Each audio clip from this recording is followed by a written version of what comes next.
Chapter 1. The Beginning of Things. They were not railway children at the beginning. They lived with their father and mother in London. There were 3 of them. Roberta, she was always called Bobby, and was the oldest. Next came Peter, who wanted to be an engineer when he grew up. And the youngest was Phyllis, who was always trying to be good. Mother was almost always at home, ready to play with the children or to read to them. And she wrote stories, then read them to the children after tea. These 3 lucky children had everything that they needed: pretty clothes, a warm house, and lots of toys. They also had a wonderful father, who was never angry and always ready to play a game. They were very happy, but they did not know how happy until their life in London was over, and they had to live a very different life indeed. The awful change came suddenly. It was Peter's birthday, and he was 10 years old. Among his presents was a toy steam engine, and it quickly became Peter's favourite toy. But after 3 days, the engine went bang. Peter was very unhappy about his broken toy. The others said he cried, but Peter said his eyes were red because he had a cold. When Father came home that day, Peter told him the sad story about his engine, and Father looked at it very carefully. Mother and the children waited. "Is there no hope?" said Peter. "Of course there's hope," said Father, smiling. "I'll mend it on Saturday, and you can all help me." Just then, someone knocked at the front door. A few moments later, Ruth, the maid, came in. "There are 2 gentlemen to see you," she said to Father. "Now, who can they be?" said Father. "Try to be quick, dear," said his wife. "It's nearly time for the children to go to bed." But the 2 men stayed and stayed. Father's voice got louder and louder in the next room, but the children and Mother could not hear what was said. Then Ruth came back and spoke to Mother. "He wants you to go in, Ma'am," she said. "I think he's had bad news. Be ready for the worst." Mother went into the next room, and there was more talking. Soon after, the children heard Ruth call a taxi. Then there was the sound of feet going outside and down the steps. Mother came back, and her face was white. "It's time to go to bed," she said to the children. "Ruth will take you upstairs." "But Father," began Phyllis. "Father's had to go away on business," said Mother. "Now, Go to bed, darlings. Bobby whispered, "It wasn't bad news, was it?" "No, darling," said Mother. "I can't tell you anything tonight. Please go now." Mother went out early the next morning, and it was nearly 7 o'clock before she came home. She looked ill and tired, and the children asked her no questions. Mother drank a cup of tea. Then she said, "Now, my darlings, I want to tell you something. Those men did bring bad news last night. Father will be away for some time, and I'm very worried." "Is it something to do with the government?" asked Bobby. The children knew that Father worked in a government office. "Yes," said Mother. "Now don't ask me any more questions about it. Will you promise me that?" The children promised. Everything was horrible for some weeks. Mother was nearly always out. Ruth, the maid, went away. Then Mother went to bed for 2 days, and the children wondered if the world was coming to an end. One morning, Mother came down to breakfast. Her face was very white, but she tried to smile. "We have to leave our house in London," she said. "We're going to live in the country, in a dear little white house near a railway line. I know you'll love it." A busy week followed, packing everything up in boxes. The children almost enjoyed the excitement. "We can't take everything," Mother told them. "Just the necessary things. We have to play being poor for a while." On their last night in the house, Peter had to sleep on the floor, which he enjoyed very much. "I like moving," he said. "I don't," said Mother, laughing. Bobby saw her face when she turned away. "Oh, Mother," she thought, "how brave you are! How I love you!"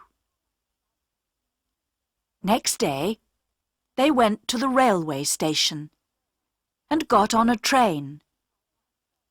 At first, they enjoyed looking out of the windows, but then they became sleepy. Later, Mother woke them. "Wake up, dears," she said. "We're there." There were no taxis, and a man with a cart took their boxes. The children and Mother walked behind the cart along a dark, dirty road, which seemed to go across the fields. After a while, a shape appeared in the darkness. "There's the house," said Mother. The cart went along by the garden wall and round to the back door. There were no lights in any of the windows. "Where's Mrs. Viney?" said Mother. "Who's she?" asked Bobby. "A woman from the village. I asked her to clean the place and make our supper," said Mother. "Your train was late," said the man with the cart. "She's probably gone home." "But she has the key," said Mother. "It'll be under the doorstep," said the man. He went to look. "Yes, here it is." They went inside the dark house. There was a large kitchen with a stone floor. But there was no fire, and the room was cold. There was a candle on the table, and the man lit it. Then a noise seemed to come from inside the walls of the house. It sounded like small animals running up and down. Then the cartman went away and shut the door. Immediately, the candle went out. "Oh, I wish we hadn't come," said Phyllis.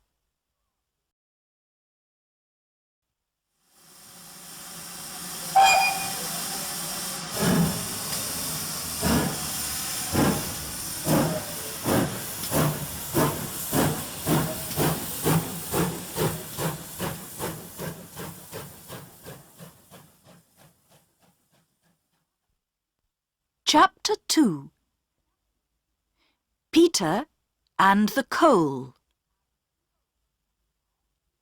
"You've often wanted something to happen," said Mother, lighting the candle again. "And now it has. This is an adventure, isn't it? I told Mrs. Viney to leave our supper ready. I suppose she's put it in the other room. Let's go and see." They looked in the other room, but found no supper. "What a horrible woman," said Mother. "She's taken the money, but got us nothing to eat at all." "Then we can't have any supper," said Phyllis unhappily. "Yes, we can," said Mother. "We can unpack one of the boxes. There's some food from the old house." They found candles in the box, and the girls lit them. Then Bobby fetched coal and wood and lit a fire. It was a strange supper. Tomatoes, potato chips, dried fruit and cake. And they drank water out of teacups. After supper, they put sheets and blankets on the beds. Then Mother went to her own room. Very early next morning, Bobby pulled Phyllis's hair to wake her. "Wake up," she said. "We're in the new house. Don't you remember?" They wanted to surprise their mother and get the breakfast ready. But first, they went to look outside. The house seemed to stand in a field near the top of a hill, and they could see a long way. "This place is much prettier than our house in London," said Phyllis. They saw the railway line at the bottom of the hill and the big black opening of a tunnel. Further away, they could see a high bridge between the hills. But the station was too far away to see. "Let's go and look at the railway," said Peter. "Perhaps there are trains passing." "We can see them from here," said Bobby. So they sat down on a big, flat, comfortable stone in the grass. And when Mother came to look for them at 8 o'clock, they were asleep in the sun. "I've found another room," Mother told them. "The door is in the kitchen. Last night, we thought it was a cupboard."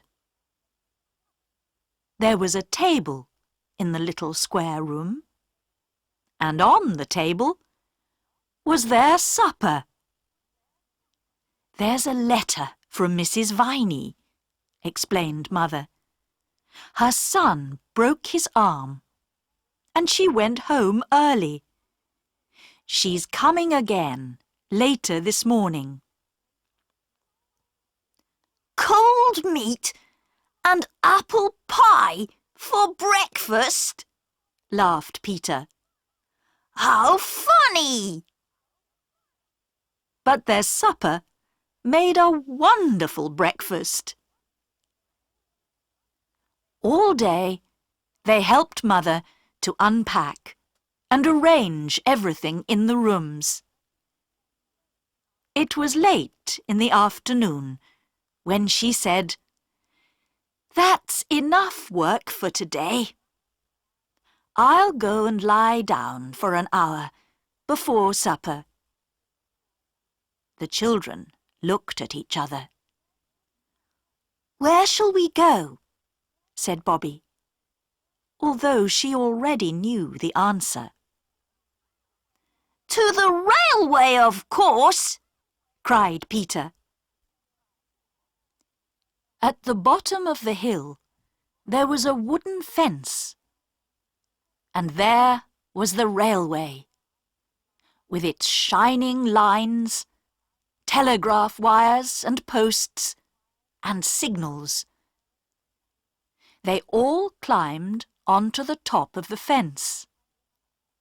Suddenly, they heard a noise, which grew louder every second.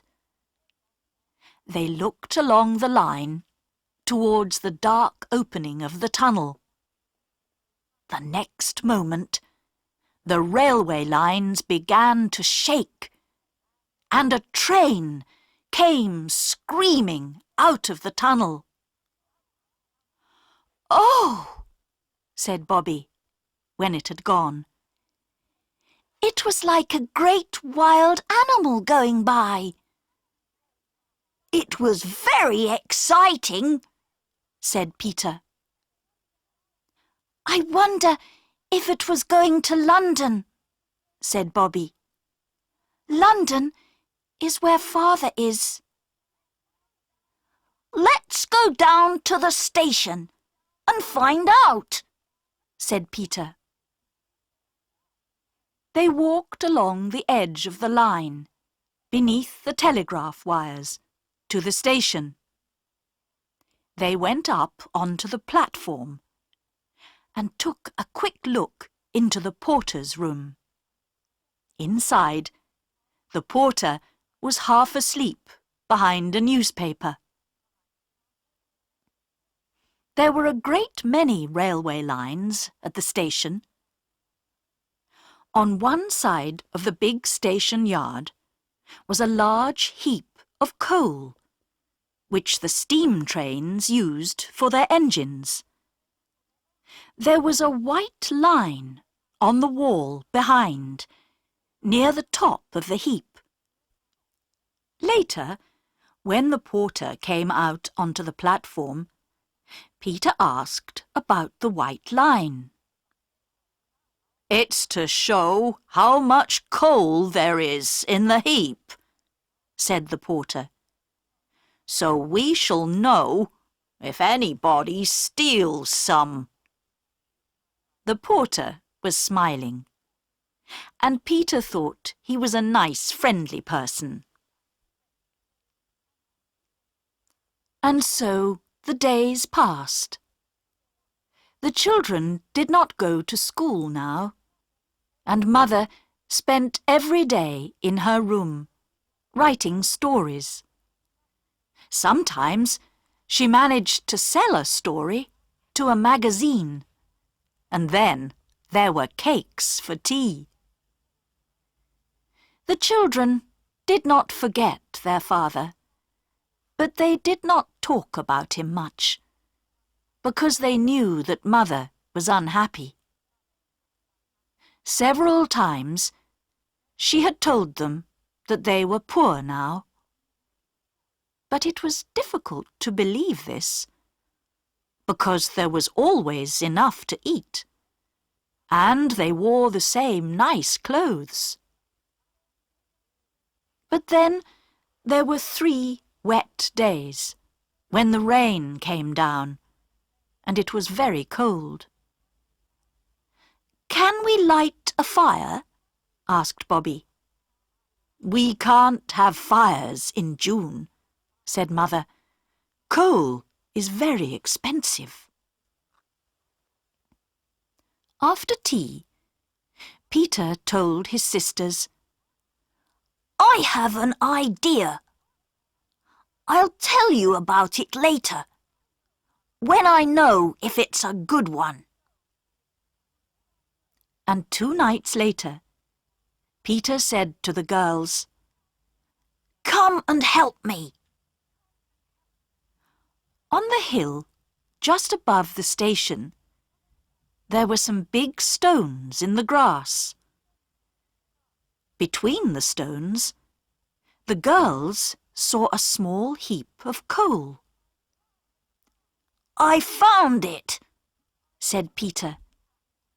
Help me carry it up to the house. After 3 journeys up the hill, the coal was added to the heap by the back door of the house. The children told nobody.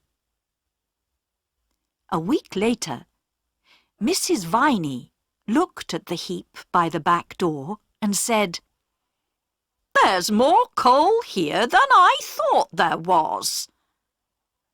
The children laughed silently and said nothing. But then came the awful night when the station master was waiting for Peter in the station yard. He watched Peter climb onto the large heap of coal by the wall and start to fill a bag. "Now I've caught you, you young thief!" shouted the station master, and he took hold of Peter's coat. I'm not a thief, said Peter. But he did not sound very sure about it. "You're coming with me to the station," said the station master. Oh no, cried a voice from the darkness. Not the police station, cried another voice. "No, the railway station," said the man, surprised to hear more voices. "How many of you are there?" Bobby and Phyllis stepped out of the darkness. We did it too, Bobby told the station master. We helped carry the coal away, and we knew where Peter was getting it. No, you didn't, said Peter angrily. It was my idea. We did know, said Bobby. We pretended we didn't, but we did. The station master looked at them. "You're from the White House on the hill," he said. "Why are you stealing coal?" I didn't think it was stealing, said Peter. There's so much coal here. I took some from the middle of the heap, and I thought nobody would mind. And Mother says we're too poor to have a fire. But there were always fires at our other house, and— Don't, Bobby whispered to Peter. There was a silence, and the station master thought for a minute. Then he said to Peter, "I won't do anything this time.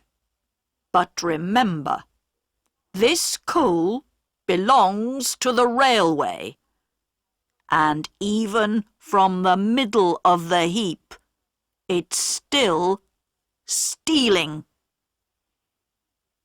And the children knew he was right.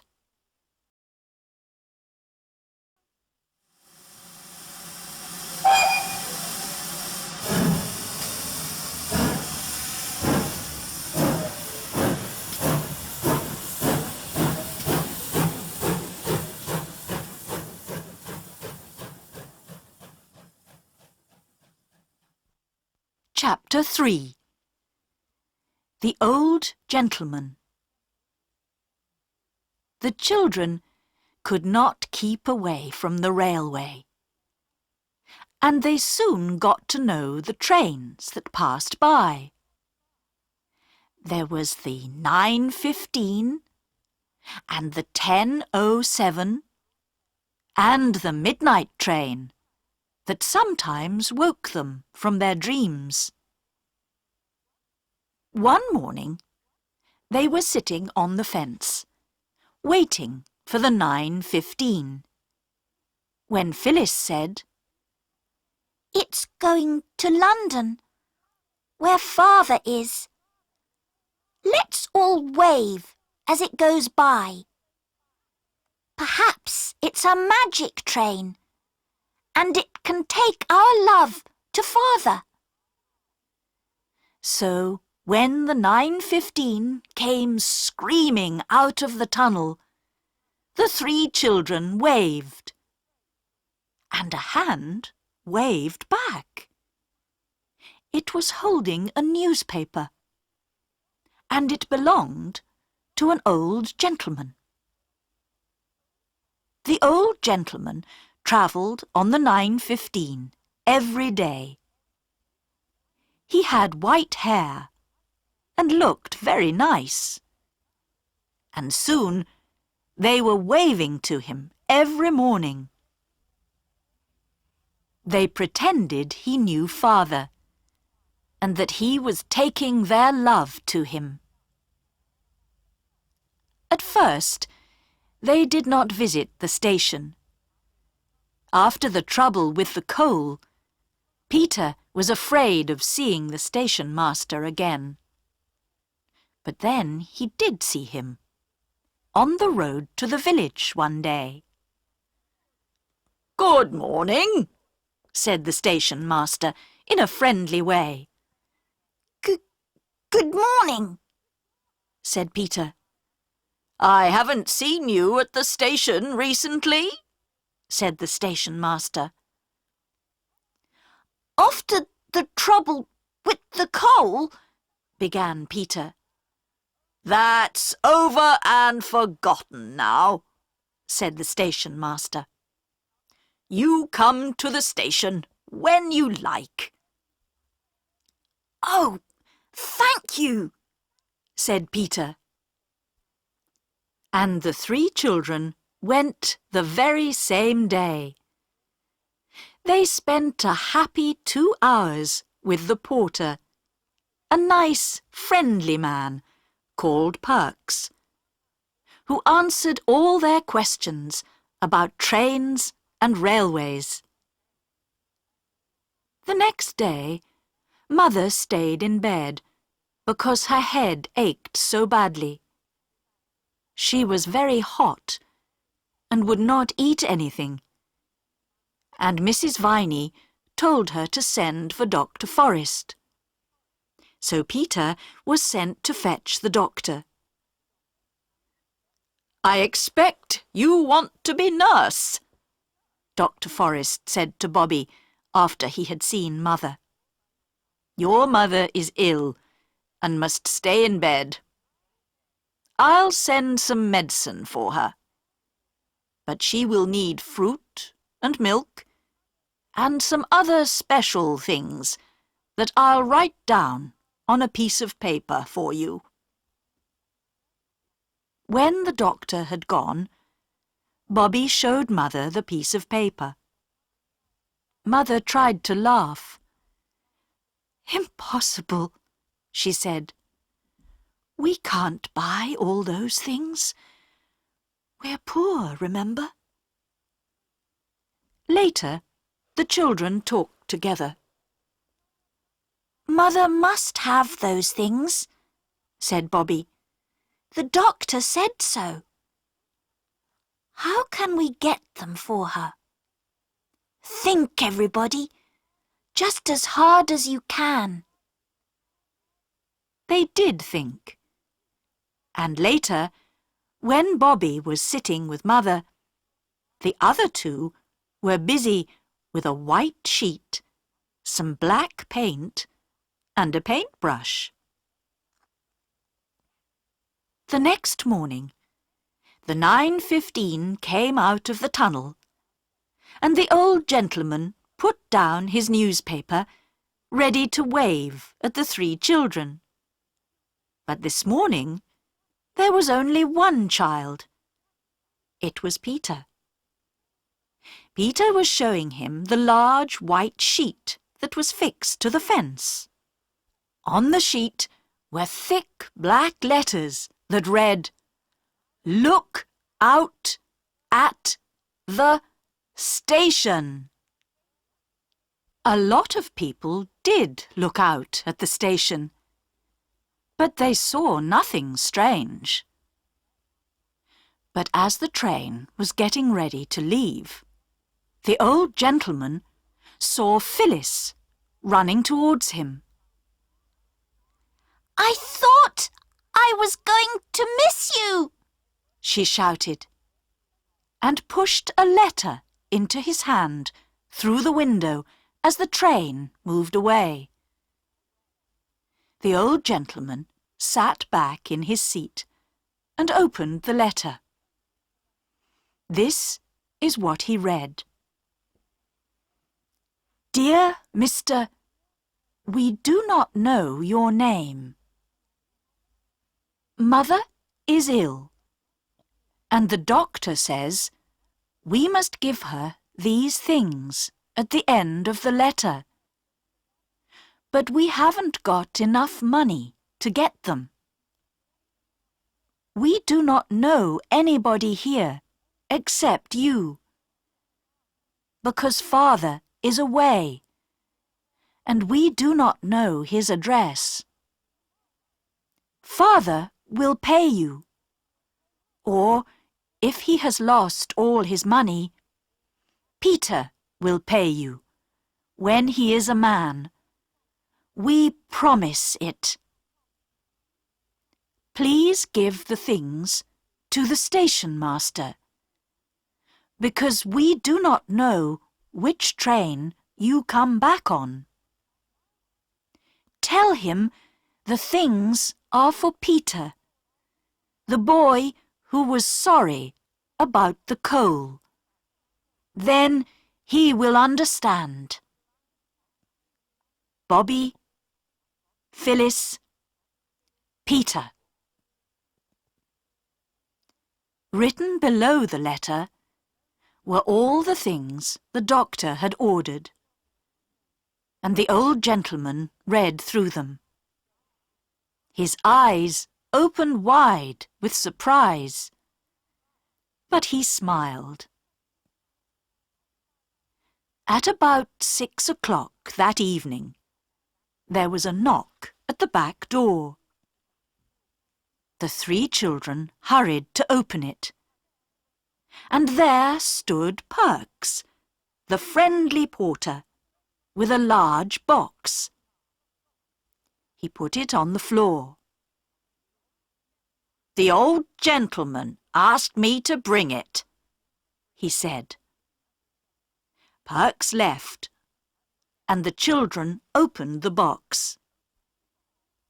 Inside were all the things they had asked for, and some they had not.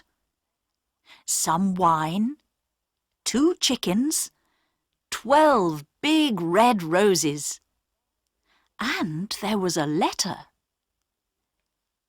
Dear Bobby, Phyllis and Peter, here are the things you need. Your mother will want to know where they came from.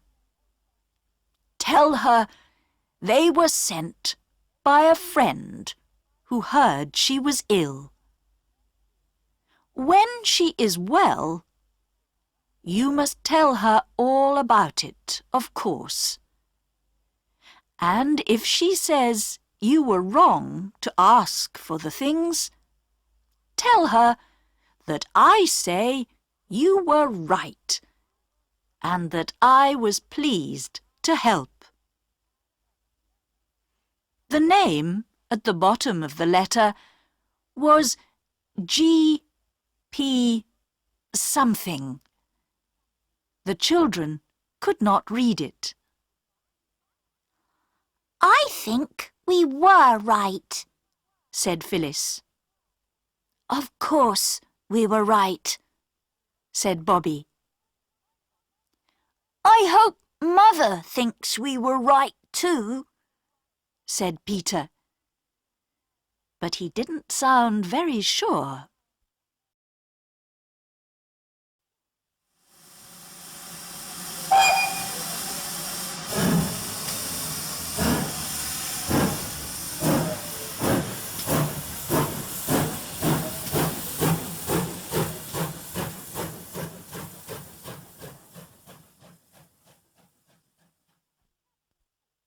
Chapter 4. Bobby's Ride. About 2 weeks later, the old gentleman saw another white sheet with black letters when he looked out of the train. It said, "She is nearly well. Thank you." Then it was time for the children to tell Mother what they had done. It was not easy, but they had to do it. And Mother was very angry indeed. "Now listen. It's true that we're poor," she told them. "But you must not tell everyone. And you must never, never ask strangers to give you things." "We didn't mean to be bad, Mother," cried Bobby. "We're sorry," said Phyllis and Peter, crying too. Soon Mother was crying with them. "I'll write a letter to the old gentleman and thank him," she said. "You can give it to the station master to give him. Now, we won't say any more about it." The day after the children took the letter to the station, it was Bobby's birthday. In the afternoon, she was politely told to go out until tea time. "You mustn't see what we're doing," said Phyllis. "It's a surprise." Bobby went into the garden, and then she walked across the fields. When she came back, Phyllis and Peter met her at the back door. They were very clean and tidy, and Phyllis was wearing her prettiest dress. There was just enough time for Bobby to make herself tidy before they called her into the front room. Mother, Peter and Phyllis were standing near the table, and there were 12 lighted candles on it, one for each of Bobby's years. The table was covered with beautiful flowers from the fields and garden, and there were some interesting little boxes too. "Happy birthday, Bobby!" they shouted happily. "Open your presents!" They were very nice presents. There was a pretty handkerchief with flowers on it from Phyllis. A lovely little silver brooch of Mother's, shaped like a rose, which Bobby had loved for years. There were 2 blue glass vases from Mrs. Viney, and there were 3 birthday cards with pretty pictures. "This is my present," said Peter, putting his toy steam engine on the table. It was full of sweets. Bobby looked surprised, because just for a moment she thought Peter was giving her the engine.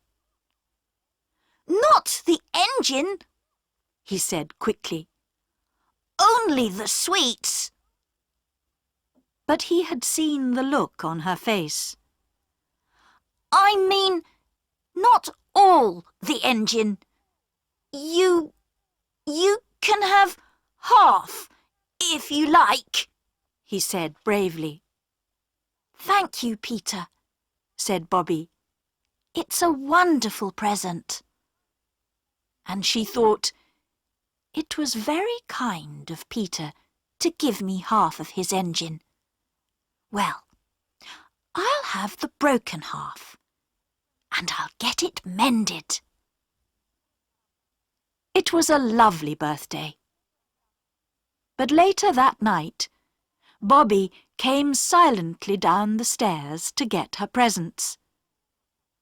She saw her mother sitting at the table, with a pen and some writing paper in front of her. "She's writing to Father," thought Bobby. But at that moment, Mother wasn't writing. Her head was on her arms, and her arms lay on the table. "It's my birthday, and she doesn't want me to know she's unhappy," thought Bobby. "Well, I won't know. I won't know." And she went quietly back to her room. But it was a sad end to the birthday.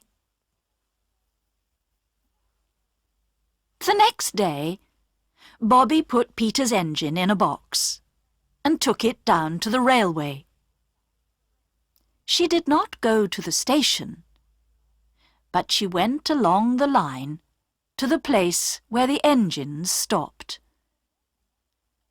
When the next train came in, Bobby went across the line and stood beside the engine. She had never been close to one before, and it was very big. The driver and the fireman did not see her. They were talking to Perks, the porter, who was on the other side of the line. "Excuse me," began Bobby. But the men did not hear her, because the engine was making a lot of steam and noise. Bobby climbed onto the step of the engine. But at that moment, the train began to move. Bobby fell inside, onto a heap of coal. "Help!" she cried. But still the men didn't see or hear her. "I shouldn't be here," she thought, as the train went faster. "I'll be in terrible trouble." She put out a hand and touched the nearest arm, and the driver turned round quickly. "What are you doing here?" he shouted, and Bobby began to cry. This seemed to worry the two men, and they took several minutes to calm Bobby down and to stop her crying. Then the fireman said, "Now, tell us why you're here. It's not every day a little girl falls into our steam engine." Bobby picked up the box with Peter's toy engine inside it. I wanted to ask if you could mend this," she explained, and took the engine out of the box. "Everybody on the railway seemed so good and kind. I didn't think you'd mind." The driver took the little engine, and the two men looked at it silently, not speaking for several minutes. Bobby waited. "What do you think, Jim?" said the driver at last. "Can we help the little lady?" The fireman smiled. "I should think we can." "Oh, thank you," said Bobby. "But now we must make sure that you get home safely," said the driver. Bobby stayed on the train until it reached Stackpool Junction. She asked the two men all about driving a steam train, and they showed her the automatic brake and the little clock faces that told them how much steam the engine was making. It was all very interesting. At Stackpool Junction, the two railwaymen put her on another train and sent her home. Bobby was back in time for tea. "Where have you been?" asked the others. "To the station, of course," said Bobby. But she would not say another word. It was some weeks before Bobby took her brother and sister to meet the friendly engine driver and fireman. The two children were very surprised, and Peter was very excited when he saw his engine, now as good as new again. And only then, as the three children walked home again, did Bobby tell the others about her adventures on the engine of the steam train.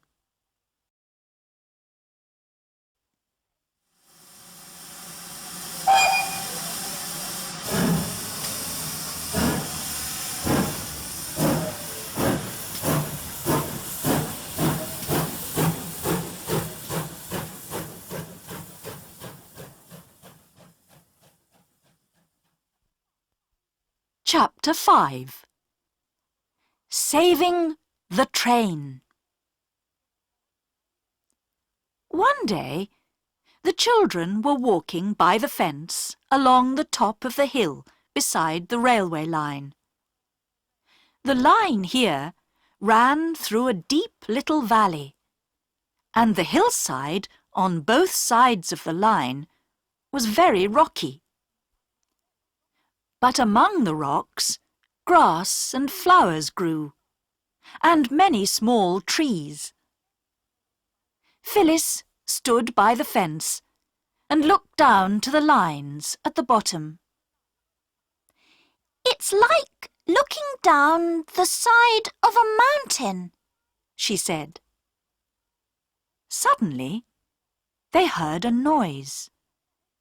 It was soft, but very clear, and slowly began to get louder. Look at the tree over there, cried Peter. The girls looked and saw a tree moving slowly downwards on the opposite side of the railway line. It's magic, said Phyllis. I knew the railway was magic.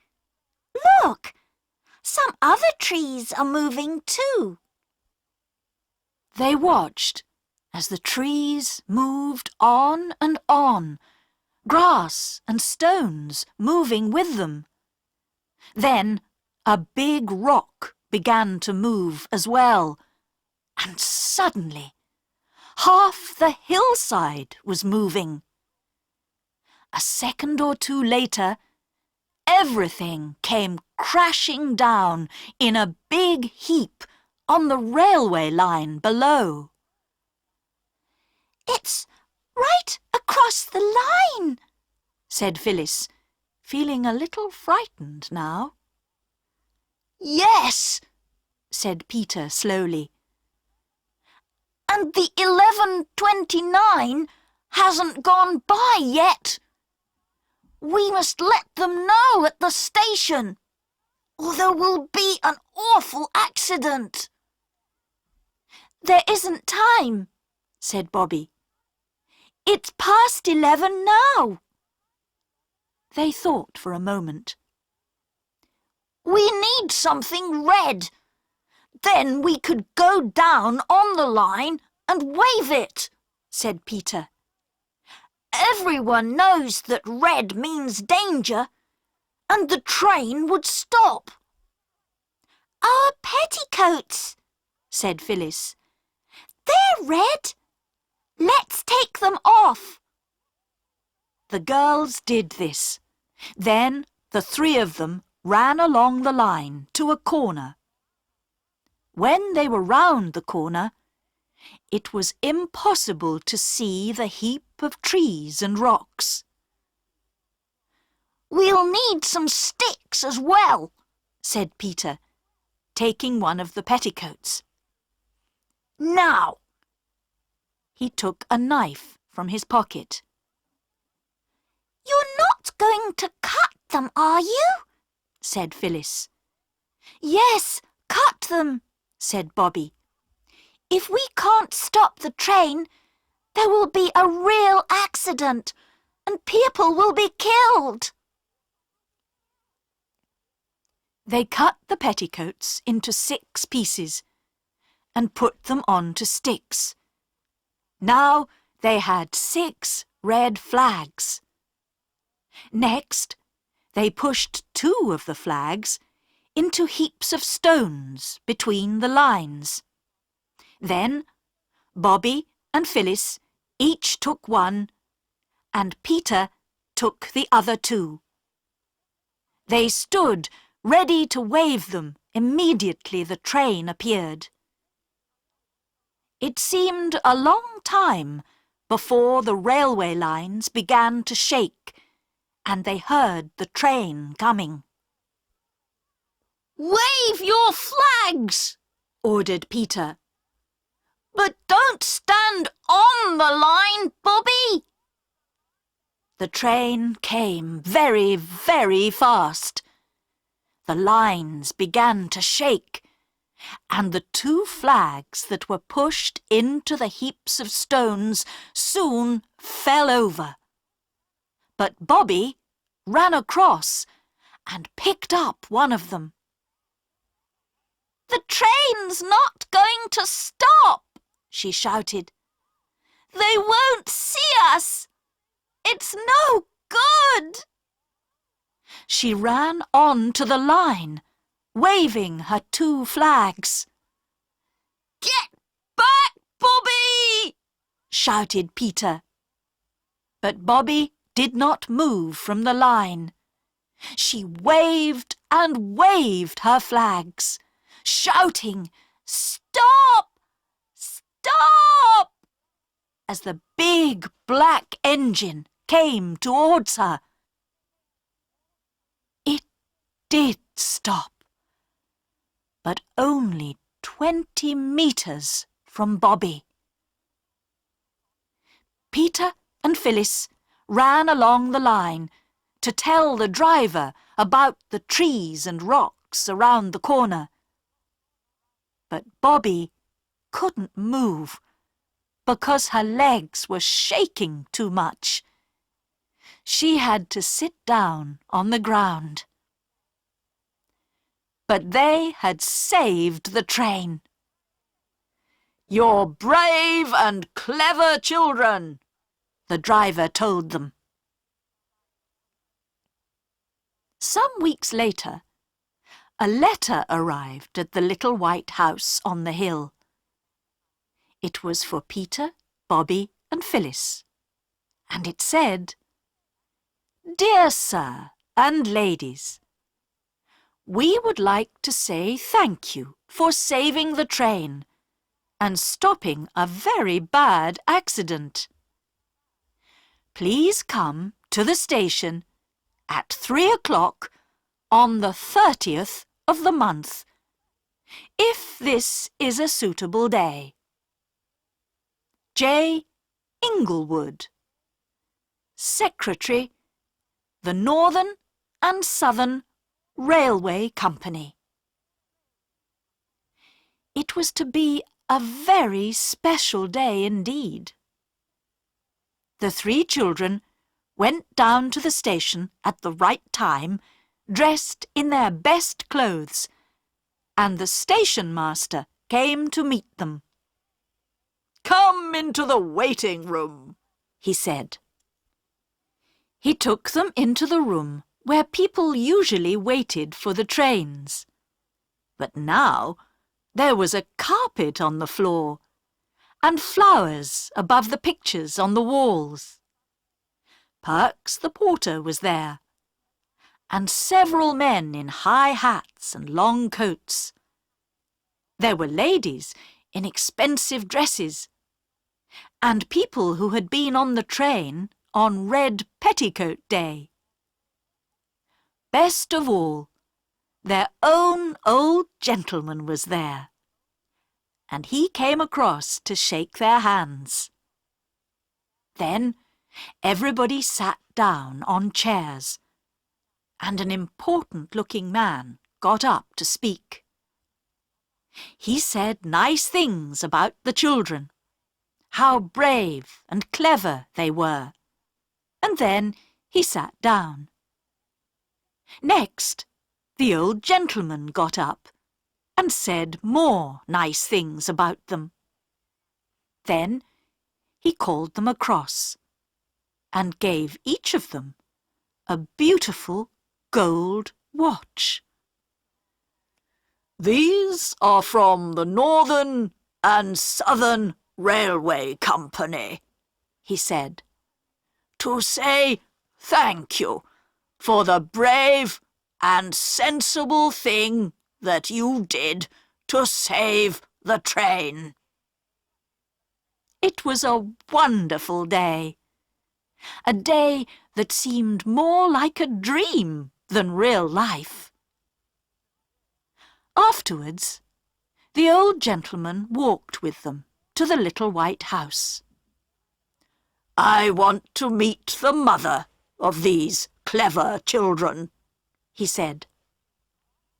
Mother was surprised to see their visitor, but she thanked him again for the things he had sent when she was ill. Then they talked about Red Petticoat Day, and the children showed Mother their watches and told her about the people at the station. "I've been very pleased to meet you," Mother said to the old gentleman when it was time for him to leave. "I'm sorry we can't ask you to come and see us again, but we live very quietly." The children thought this was very strange. They had made a friend, a very good friend, and they dearly wanted him to come and see them again. What did the old gentleman think? They didn't know. He looked closely at Mother and said, "I thank you, madam, for welcoming me to your house today." But Bobby was watching her mother's face as the old gentleman walked away. It was a sad, tired face. "She's thinking about Father," thought Bobby.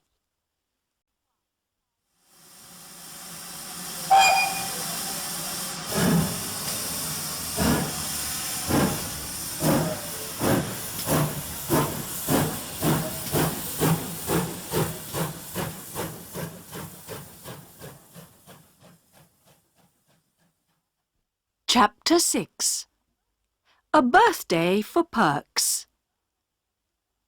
It was breakfast time, and Mother was smiling. "I've sold another story, darlings," she said. "We can have cakes for tea." The 3 children looked at each other.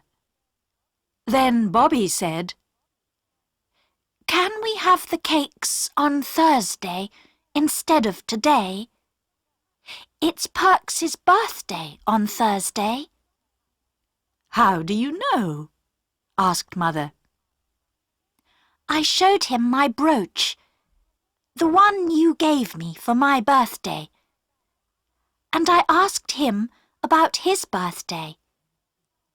He says he doesn't keep birthdays anymore, because he has other things to keep, his wife and children. But he said it was on the 15th, and that's Thursday." "And we thought we could make a birthday tea for him," said Peter. "He's been very good to us." "All right," said Mother. But cakes didn't seem a very exciting birthday present. "We can give him flowers," said Bobby, when they were discussing it in the garden later that day. Then Peter had an idea. "Perks is nice to everybody," he said. "There must be lots of people in the village who will want to help us give him a nice birthday. Let's ask everybody." Bobby wasn't sure. "Mother said we weren't to ask people for things." "Not for ourselves," said Peter. "It's all right to ask for other people. I'll ask the old gentleman too." So they went to the village. Some people were kind, and some were not. "It's my birthday tomorrow," said old Mrs. Ransom at the post office. "Nobody will remember mine. Why should I give anything to Perks? Go away." But other people gave things. A pipe, a tin of tea, a walking stick. And others promised to give small presents too.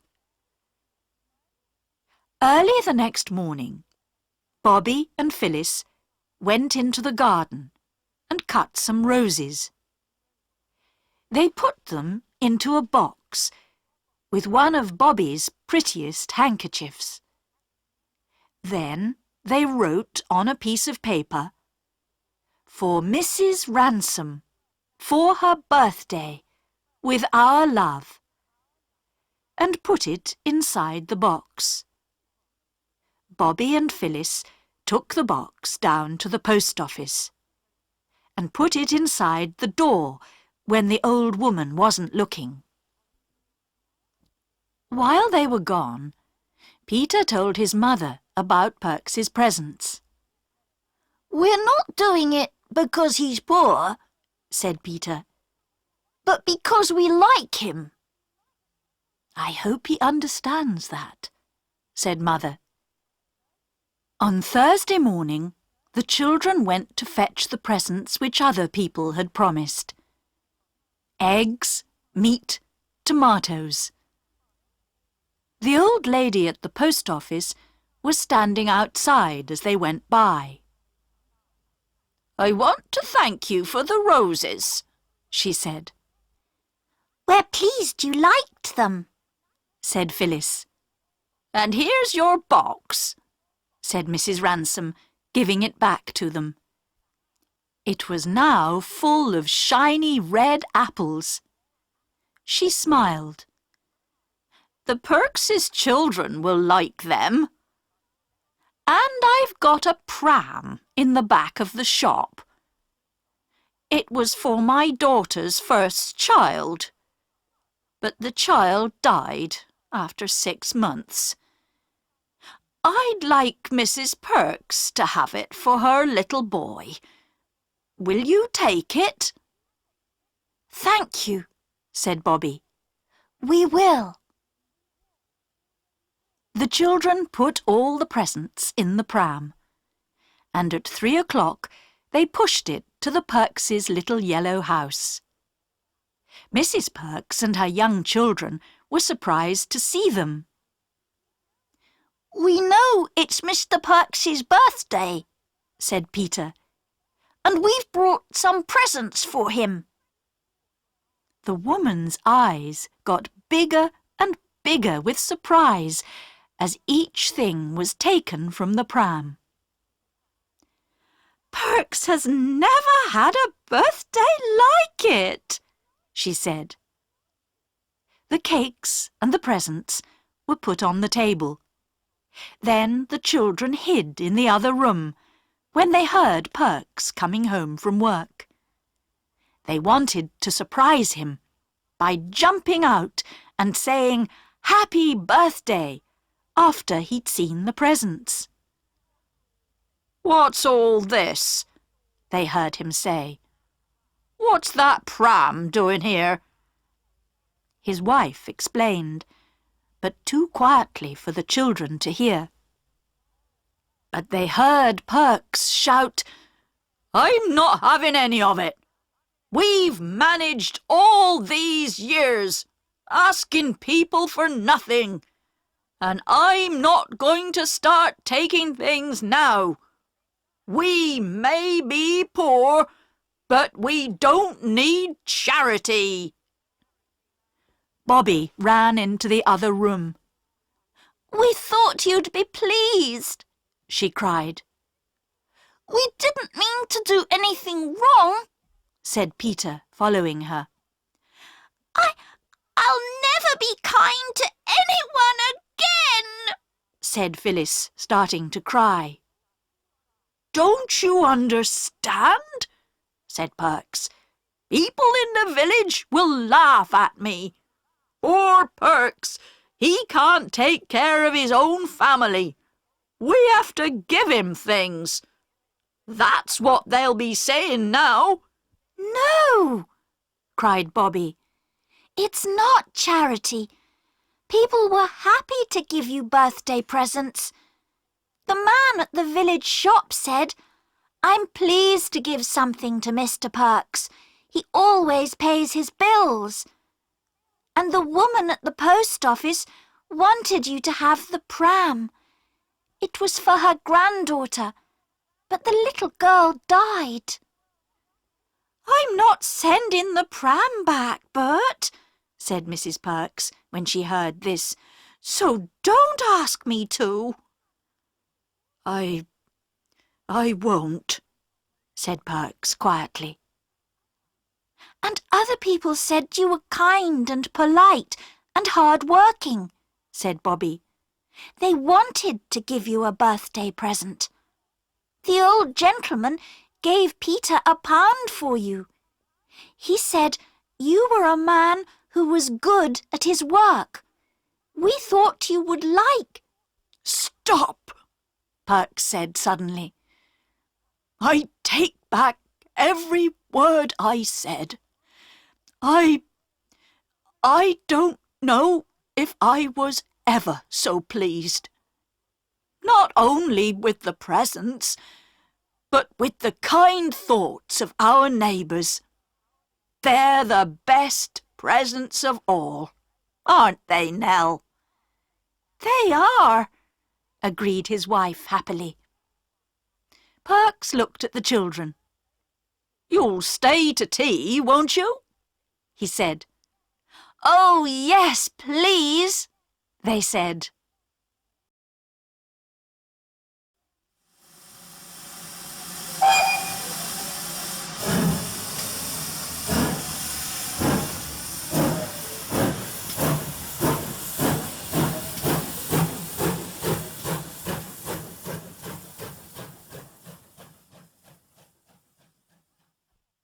Chapter 7. The Terrible Secret. When the children first went to live at the White House, they talked about Father a lot and were always asking questions about him. But as time passed, their questions seemed to make Mother unhappy, so they stopped asking them. But they never forgot him. Bobby thought about Father often. She knew her mother was unhappy, and she worried a lot about that.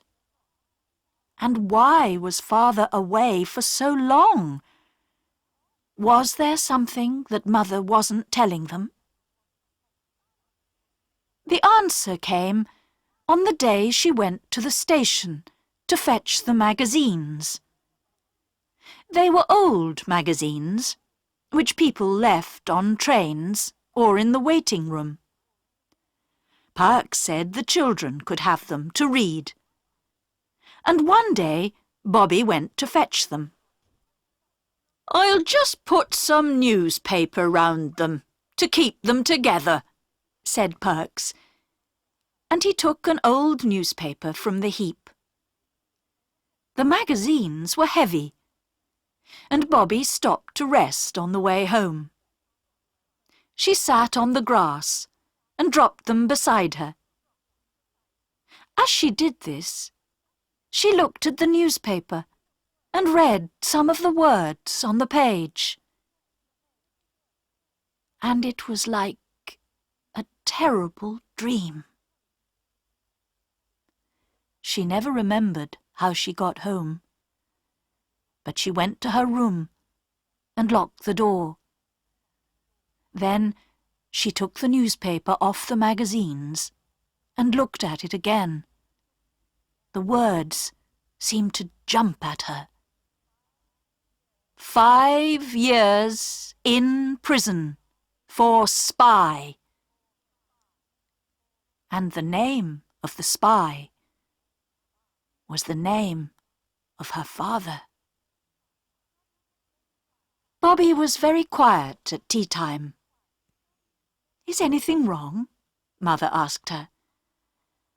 "I'm all right," said Bobby. But after tea, Mother went up to Bobby's room. "What's the matter?" she wanted to know. For an answer, Bobby took the newspaper from under her bed and showed it to her mother. "Oh, Bobby!" cried Mother. "You don't believe it, do you? You don't believe Daddy is a spy?" "No," said Bobby. "He's good and honest, and he's done nothing wrong," said Mother. "We have to remember that." "What happened?" asked Bobby. "You remember the 2 men who came to see Daddy at the old house, don't you?" said Mother. "They said he was a spy and that he'd sold government secrets to another country. There were some letters in Daddy's desk at his office. When the police saw them, they were sure Daddy was a spy." "But how did the letters get into his desk?" asked Bobby. "Somebody put them there," said Mother. And that person is the real spy. Who? Said Bobby. Who put the letters there? I don't know, said Mother. But the man who got Daddy's job never liked him, and he always wanted Daddy's job. Is he an honest man? Asked Bobby. Daddy was never really sure, said Mother. Can't we explain all this to someone? Said Bobby. I've tried, but nobody will listen, said Mother sadly. I've tried everything. There's nothing we can do, except be brave and patient. Now, we won't talk of this any more, my darling. Try not to think of it. It's easier for me if you can be happy and enjoy things. But Bobby did think about it. She did not talk to Peter or Phyllis, but she wrote a letter to the old gentleman. My dear friend, you see what is in this newspaper. It is not true. Father never did it. Mother says someone put the letters in Father's desk, and she thinks it is the man who got Father's job. But nobody listens to her. You are good and clever. Can you find out the name of the real spy? It is not Father. Peter and Phyllis don't know he is in prison. Can you help me? Oh, do help me. With love, from your friend, Bobby. She put the page of the newspaper with her letter and took it to the station. Bobby asked the station master to give it to the old gentleman the next morning. Now, she could only wait and see what happened.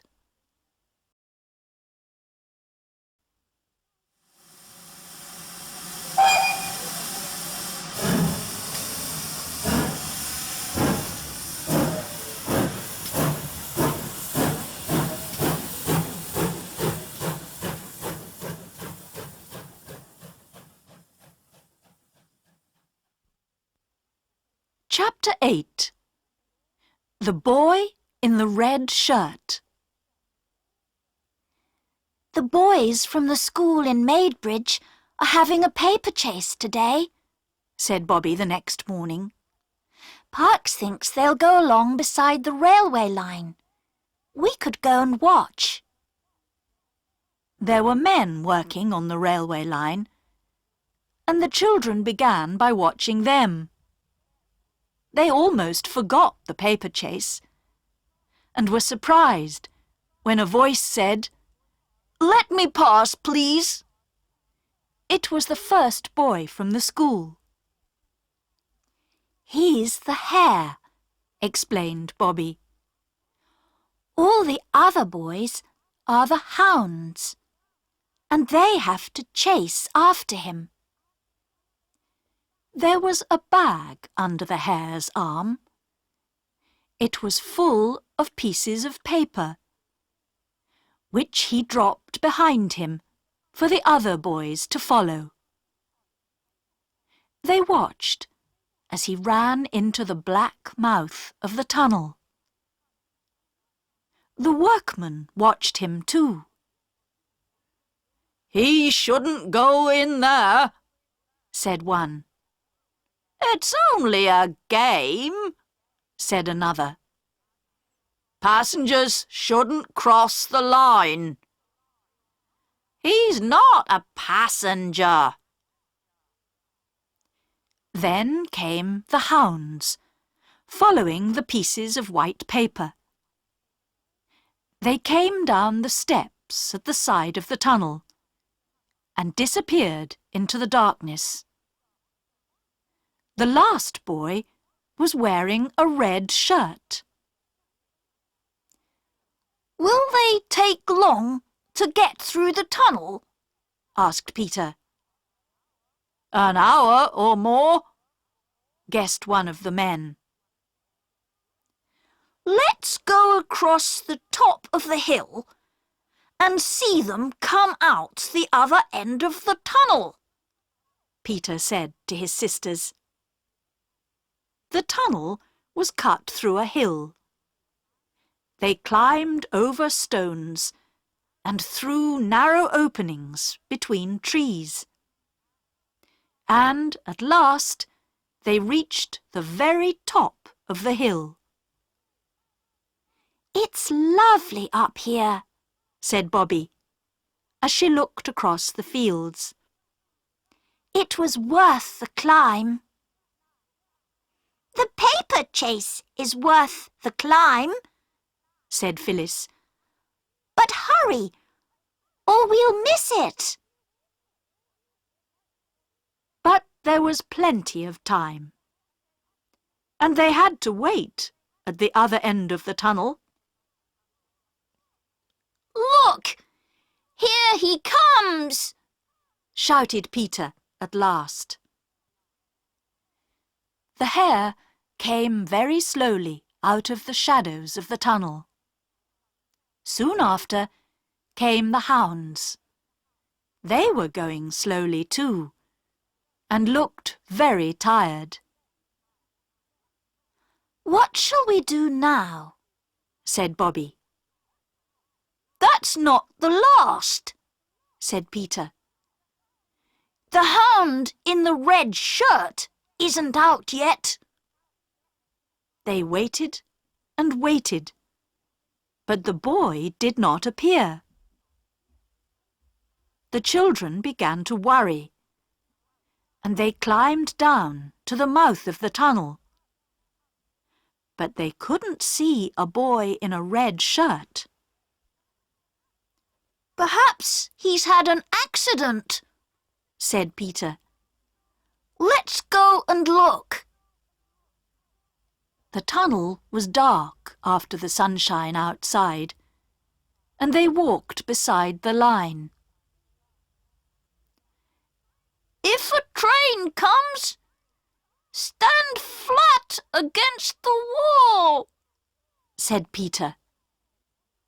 His voice sounded very different inside the tunnel walls. I don't like it, said Phyllis. There was a low noise on the railway line. What's that? said Peter. It's a train, said Bobby. Let me go back, cried Phyllis. It's quite safe, said Bobby. Stand back. The train came towards them, and the noise got louder and louder.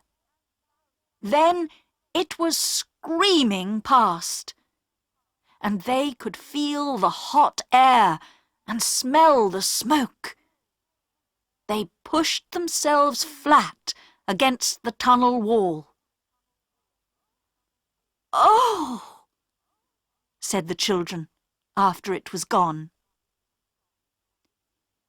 Peter took the end of a candle from his pocket, and his hand was shaking when he lit it with a match. Come on, he said, and the three of them went deeper into the darkness of the tunnel. The boy in the red shirt was on the ground beside the line. His eyes were closed, and he did not move when they reached him. Is he dead? asked Phyllis. Dead? No, said Peter. And slowly the boy opened his eyes.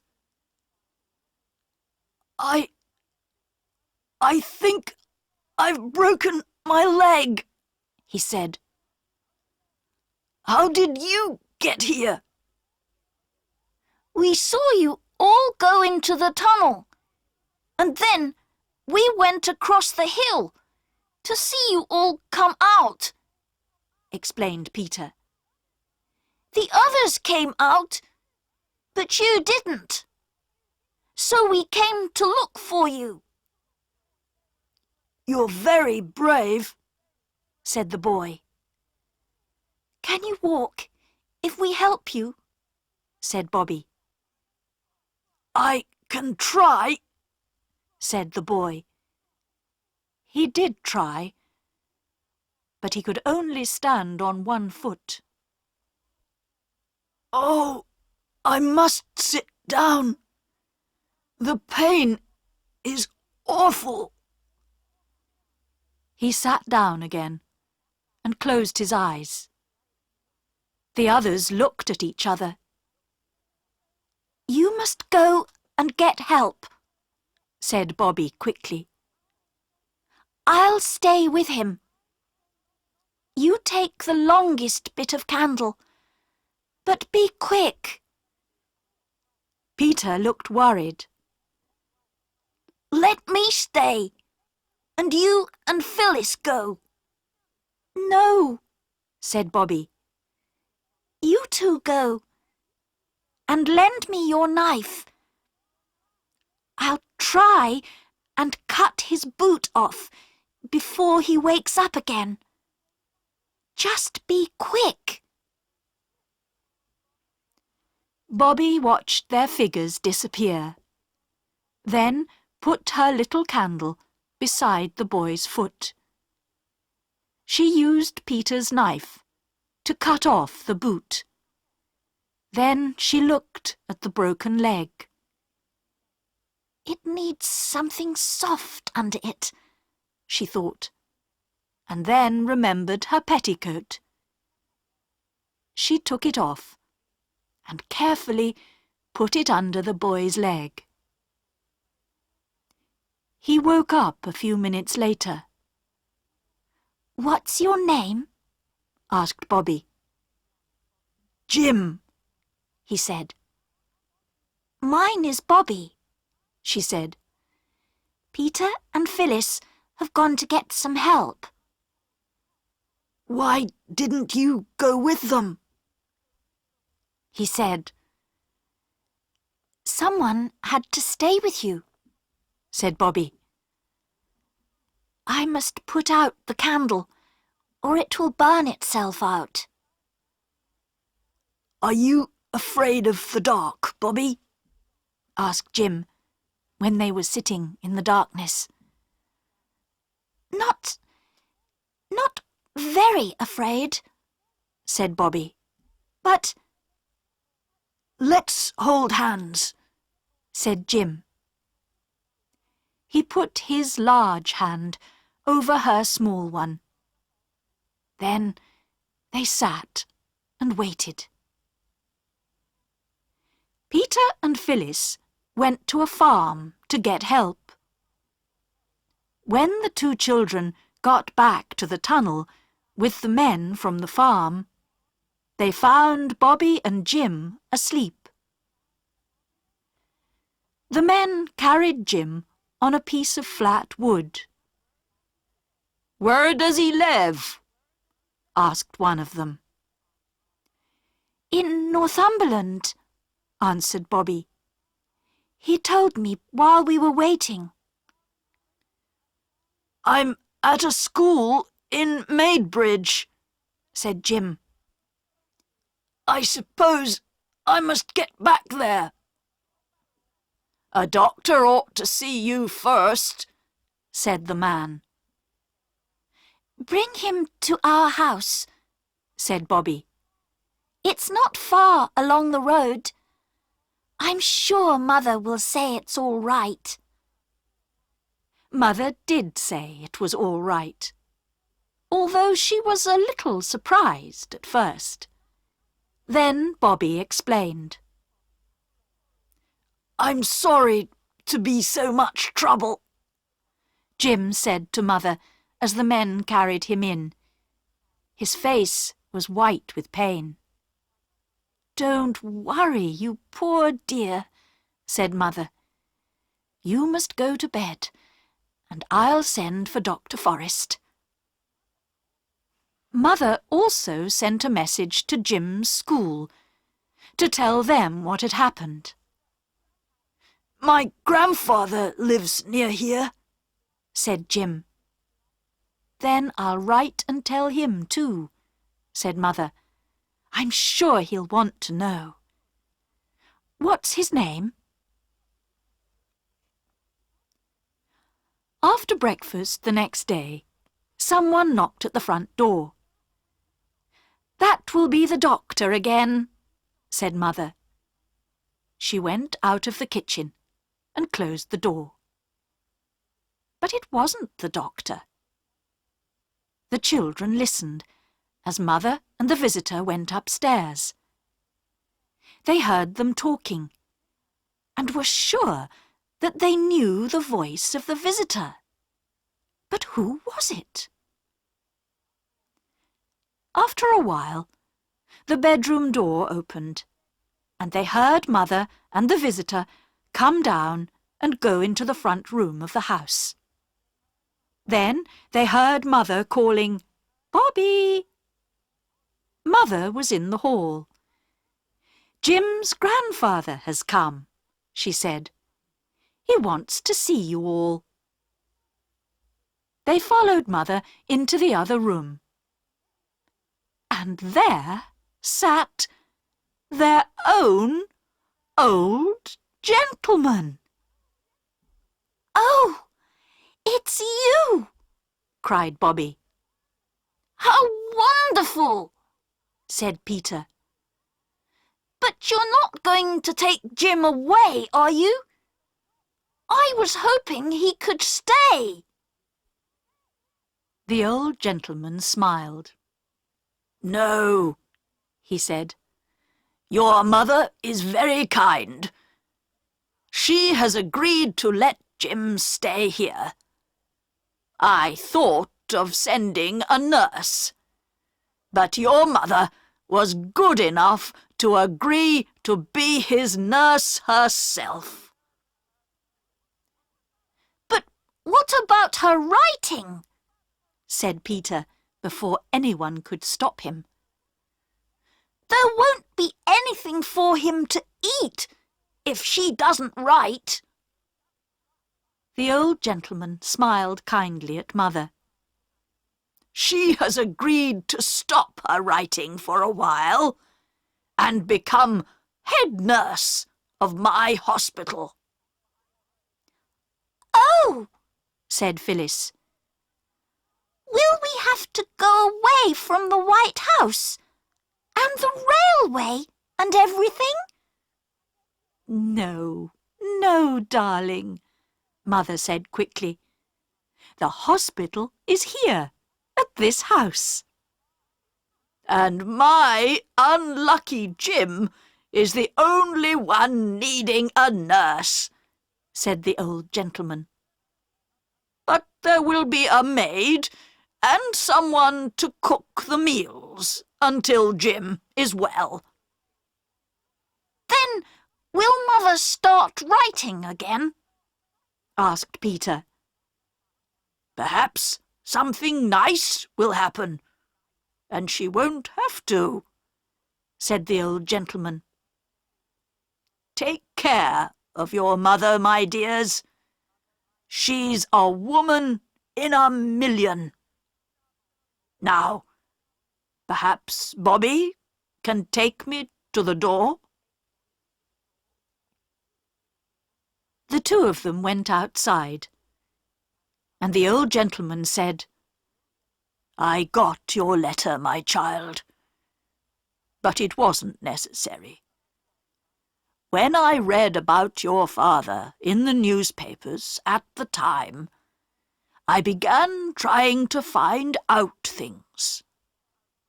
I haven't done much yet, but I have hopes, my dear.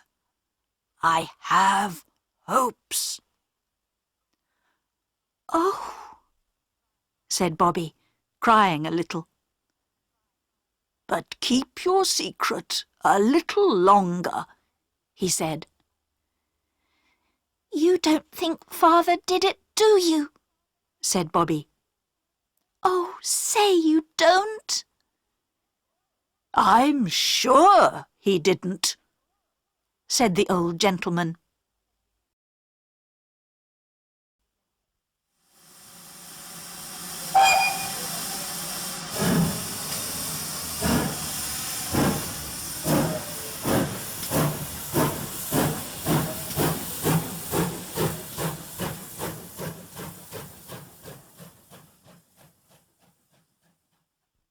Chapter 9.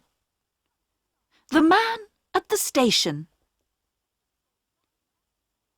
Life at the White House was never quite the same again. Jim's leg got better and better, and he told them stories about his school. And now Mother was not writing stories every day. She was able to teach the children their lessons. I wonder if the railway misses us, said Phyllis one day. We never go and see it now. It seems ungrateful, said Bobby. We loved it when there wasn't anyone to play with. And we've stopped waving to the 9:15 and sending our love to Father by it. Let's begin again, said Phyllis. So the next morning, they ran down to the fence and watched the 9:15 come out of the tunnel. Take our love to Father, they cried as they waved their handkerchiefs. The old gentleman waved from his window, and there was nothing strange about that, because he had always waved. But now, hands and handkerchiefs and newspapers waved from every window of the train, and smiling faces looked up at the children on the fence. Well, said Phyllis. What does it mean? Said Peter. Perhaps the old gentleman told the people to wave, said Bobby. But she had a strange feeling inside her, a feeling that something was going to happen. Lessons with Mother were difficult for Bobby that morning. She found it hard to think about them. What is it, my darling? Asked Mother. You don't feel ill, do you? I don't know, answered Bobby. Perhaps I'd feel better in the garden. But the trees and the flowers all seemed to be waiting for something to happen. It was one of those quiet September days when everything does seem to be waiting. I'll go down to the station and talk to Perks, she thought. Everyone seemed to have a newspaper in their hand that morning. Several people waved theirs at Bobby and smiled as she went by. People who never usually waved or smiled at her. How strange, she thought. Perks wasn't anywhere on the platform, and Bobby had only the station cat to talk to. How kind and friendly everybody is today, she said to the cat. Perks appeared when it was time for the 11:54 to arrive. He had a newspaper too. "Hello," he said to Bobby. "I saw it in the paper, and I've never been so pleased about anything in all my life." "What did you see in the paper?" asked Bobby. But already The 11:54 was steaming into the station, and Perks was looking in all the windows. Only 3 people got out of the train. The first was a woman with 3 boxes of chickens. The second was a woman with a brown suitcase. And the third... "Oh, my daddy! My daddy!" cried Bobby. That scream went like a knife into the heart of everyone on the train. People put their heads out of windows and saw the tall, white-faced man and the little girl with their arms around each other. "I knew something wonderful was going to happen," said Bobby as they went up the road. "But I didn't think it was going to be this. Oh, my daddy!" "Didn't Mother get my letter?" asked Father. "There weren't any letters this morning," said Bobby. "Oh, Daddy, it really is you, isn't it?" He held her hand and said, "You must go in by yourself and tell Mother very quietly that it's all right. They've caught the man who did it. Everyone knows now that your daddy isn't a spy." "We always knew you weren't," said Bobby. "Me and Mother and our old gentleman." "Yes," said Father. "It's him I must thank." And now they are going across the field. Bobby goes into the house, trying to find the right words to tell Mother that Father has come home. Father is walking in the garden, waiting. He is looking at the flowers, but he keeps turning towards the house. Now the door opens. Bobby's voice calls, "Come in, Daddy! Come in!"